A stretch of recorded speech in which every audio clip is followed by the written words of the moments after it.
골절 같은 경우에는 수술을 앞서 보여드렸던 방법 중에서 어떤 걸 선택을 할 것이고, 그 다음에 수술 회복 기간이 얼마나 길어질 것이며, 이런 것들을 미리 계획하는 게 굉장히 중요해지고요. 그래서 골절 수술을 어떻게 계획을 하게 되는지 말씀을 드리려고 합니다. 그래서 골절 수술을 계획을 하려면 이제 몇 가지 평가를 해야 되는 것들이 있고요. 첫 번째는 이제 환자를 평가하는 겁니다. 그래서 이 환자가 어떤 다른 질환이 갖고 있는지, 그러니까 뼈의 유압을 저해할 수 있는 뭐 당뇨라든지 아니면 푸싱이라든지 아니면 칼슘 조절에 문제가 있는 이런 환자들 같은 경우에는 수술 이후에도 뼈의 유압에 영향을 미치기 때문에 기저질환이 있는지를 반드시 확인을 하게 되고요. 그 다음에 요거에 연달아서 뼈의 치유에 영향을 줄 수 있는 다른 어떤 것들이 있는지를 확인하게 됩니다. 그리고 골절 자체를 평가를 하게 됩니다. 뼈가 어떻게 부러져 있는지를 평가하게 되는데, 골절의 위치가 어디 있는지, 그러니까 앞다리가 부러졌는지 뒷다리가 부러졌는지, 그리고 왼쪽이 부러졌는지 오른쪽이 부러졌는지, 골절의 위치를 파악하는 가장 기본적인 거죠.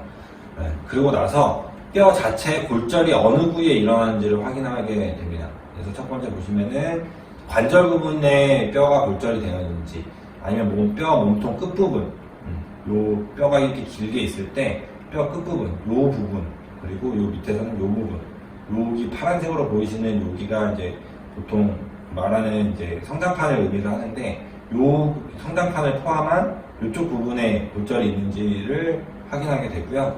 그 다음에 뼈의 말단, 이 성장판 있는 부분 말고 더 끝으로 가서 요 말단 부분에 골절이 있는지, 그리고 뼈 가운데 있는 요 뼈 몸통 부위에 골절이 있는지 확인하게 됩니다. 그리고 개방골절인지 폐쇄골절인지를 확인하게 되는데, 요거는 어떤 걸 말씀드리냐면, 뼈가 부러지고 나서 좀 심각한 충격을 받게 되면은 뼈가 부러진 부분이 피부를 뚫고 밖으로 나오는 경우가 간혹 있어요. 그래서 그게 이제 뼈가 아예 밖으로 나와 있는 개방골절인지, 아니면은 피부나 근육에는 크게 문제 없고 안쪽에서만 부러져 있는 폐쇄골절인지를 판단하게 됩니다. 그리고 분쇄 정도를 저희가 확인하게 되는데, 그냥 뼈가 두 동강으로 딱 부러진 건지, 아니면 세 조각, 네 조각으로 부러진 건지, 아니면 완전히 가루가 될 정도로 심한 분쇄 정도를 보이는지를 판단을 할 필요가 있습니다. 그리고 뼈가 부러지고 나서 요 뼈의 그 모양 자체를 크게 저해하지 않고 그대로 요 모양 요대로 그냥 똑 부러져 있는 친구들이 있는 반면에, 완전히 뼈가 부러져서 어긋나 있는 친구들도 있어요. 그래서 이런 것들을 모두 판단을 해서 이제 수술을 어떻게 할지 계획하게 됩니다.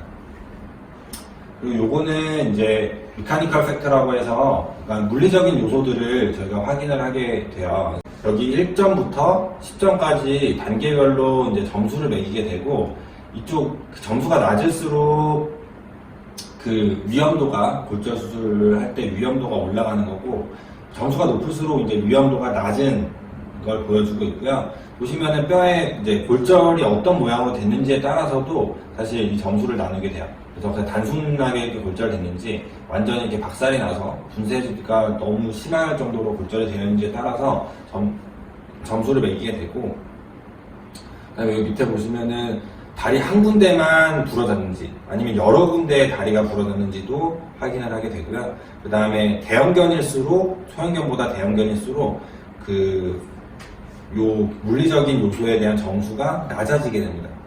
더 잘 안 붙는다는 얘기죠. 더 위험하다는 얘기고, 그 다음에 보시면은 이제 이거는 생물학적인 요소. 생물학적으로 어떤 것들을 평가를 하게 되냐면, 보시면은 여기도 마찬가지로 점수가 낮으면 위험한 거, 점수가 높으면 위험도가 낮은 거를 의미하게 되는데, 보시면 여기 첫 번째는 나이에 따라서, 나이가 젊을수록 당연히 뼈가 잘 붙겠죠. 나이가 고령으로 갈수록 이제 칼슘의 재흡수나 이런 것들에 대해서 좀 영향을 미칠 수 있기 때문에 당연히 골절 치유에 대한 속도가 느려질 수 있고요.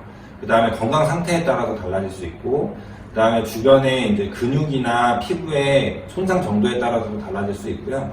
그 다음에 요 골 피질이 많이 망가졌을수록 사실 위험도는 올라가고, 골수 안쪽에만 영향을 준다면 그 위험도는 낮아질 수 있습니다.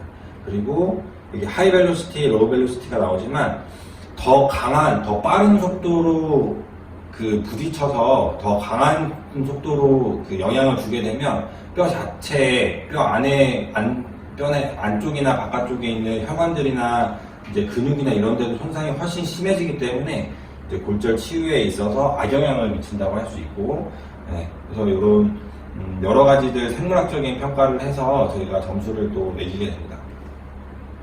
그 다음에는 이제 임상적인 팩터, 클리니컬 팩터라고 부르고, 임상적으로 저희가 진료를 실제 진행할 때 영향을 주는 부분들이 있습니다. 그래서 보시면은 이것도 점수가 낮으면 좀 위험도가 올라가고, 점수가 높으면 위험도가 낮아지는 걸 의미를 하는데, 첫 번째는 이제 보호자분이 협조를 어느 정도 해주는지가 굉장히 중요해져요. 골절 같은 경우에는 저희가 골절 수술을 하고 나서 이제 집에서 좀 케이지 안에 얌전히 가둬두거나 산책을 좀 제한하거나 소파를 뛰어오르고 뛰어내리는 걸 좀 자제시키거나 이런 부분들에 좀 많이 말씀을 드리는데, 이 부분에 있어서 집에서 충분히 좀 걱정이 많으시고 이제 아이가 위험해 보이니까 저희가 말씀드리는 걸 잘 지켜주시는 분들이 계시는 반면에, 좀 어떤 분들은 그냥 뭐 혼자 잘 스스로 이겨내겠지 하고 그냥 두시는 분들도 계시기 때문에, 보호자분 협조, 그 다음에 환자 자체에 대한 협조도 굉장히 중요해집니다. 아이가 좀 저희가 치료하는 거에 따라서 좀 협조적으로 나오는 친구들이 있는 반면에, 어떤 친구들은 굉장히 극렬하게 싫어하고 좀 피하려고 하고 이런 부분들도 영향을 줄 수 있고요. 그 다음에 겁쟁이인지, 그러니까 좀 너무 겁이 많아가지고 이제 막 너무 이렇게 숨어만 있으려고 하거나, 이제 저희한테도 이제 이렇게 뭔가 드레싱을 새로 하거나 이럴 때도 협조적으로 잘 안 하는 친구들이 있어요. 겁이 많아서 막 이제 요정되거나 이런 부분들도 있을 수 있고, 그 다음에 아이가 좀 편안하게 있는지 여부에 따라서도 사실 이런 골절 치유에 있어서는 굉장히 영향을 많이 줄 수 있습니다. 그래서 이런 것들을 좀 정리를 해드리자면, 골절 평가의 점수를 해석하는 데 있어서 아까 앞서 말씀드린 물리적인 요소의 경우에는 그 보철물의 강도를 결정하게 되고, 그다음 생물학적 요소 같은 경우에는 보철물을 얼마나 더 길게 장착을 하고 있을지 결정을 하게 됩니다.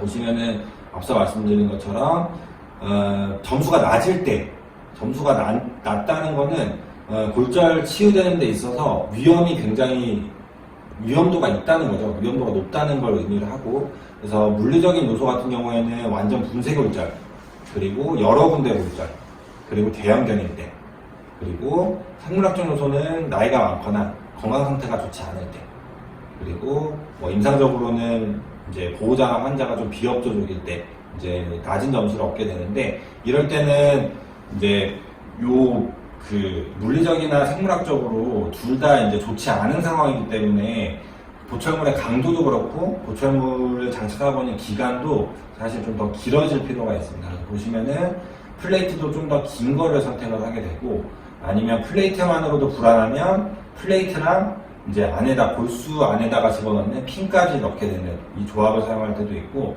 그 다음에 요 인터락팅 라인 네일 같은 경우에는 나사를 그 골절 뼈가 두 개가 부러진 그 사이에 나사를 연결하는, 핀으로 그냥 고정을 시키는 게 아니라 나사를 연결하는 걸 의미를 하는데, 이런 것들을 사용하게 됩니다. 그리고 이런 경우에는 노령견이고 건강 상태가 좋지 않기 때문에 실제로 그 골절이 일어난 부분에 골수 이식을 고려를 하는 경우도 상당히 많습니다. 그 다음에 중간 단계의 그 점수를 얻었을 때고요. 4에서 7점 정도. 그러니까 이런 경우가 사실 제일 많겠죠. 이 정도, 사실 뭐 완전히 위험도가 점수가 아주 낮거나 아주 높은 경우는 사실 드물고, 대부분은 이런 정도에서 점수를 얻게 되는데, 보시면은 이제 정복이 가능한 골편, 완전히 분쇄 골절은 아니고 한 뼈가 한 3, 4조각 정도가 돼서 뼈를 맞출 수 있는 정도는 되는 상황을 의미를 하고, 그 다음에 기저질환이 일부의 기저질환이 있는 정도를 의미를 하고, 그 다음에 아주 고령은 아니지만 보통 한 4살에서 7, 8살 정도의 중년형 이 정도의 나이를 가지고 있고, 노출을 최소화시킬 수 있는 수술을 할 수 있을 때, 그리고 이제 임상적으로는 적당히 아주 얌전한 것도 아주 날뛰는 것도 아니지만 그냥 뭐 보통 일반적인 성격을 갖고 있는 환자나 이제 보호자분도 뭐 하루 종일 붙어서 이렇게 아이들을 케어하기는 어렵겠지만 그래도 굉장히 어느 정도는 저희 말씀 잘 들어주시고 아이들 케어가 가능하신 보호자분들의 경우에는 이제 이 정도의 점수를 얻게 됩니다.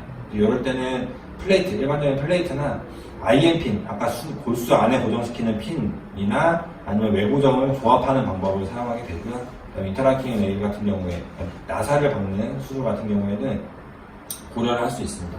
이 경우에는 골수 이식 같은 경우에는 이제 상태에 따라서 하는 경우도 있고 하지 않는 경우도 있고 그렇습니다.